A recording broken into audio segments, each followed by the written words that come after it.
واضح ان المصير قرر يسرع مشهد النهايه في حرب غزه، واحتمال تصحى على خبر هيصدمك. اسرائيل تحتل غزه بالكامل، واللي حضرتك لازم تسمعه تصريح هز الشرق الاوسط في توقيت مريب، واللي اتقال النهارده من محافظ شمال سيناء ممكن يغير شكل المنطقه زي ما حضرتك هتسمع كده بالظبط. لا، خلي السؤال صريح عشان اجاوبك اجابه صريحه.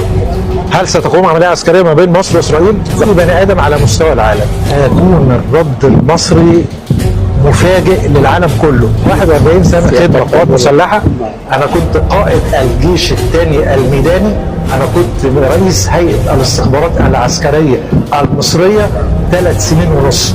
بطمن الشعب المصري وبطمن كل اقليم الشرق الاوسط ان يقترب من الحدود المصريه لا يلومن الا نفسه، ليس بما هو معلن بما هو غير معلن.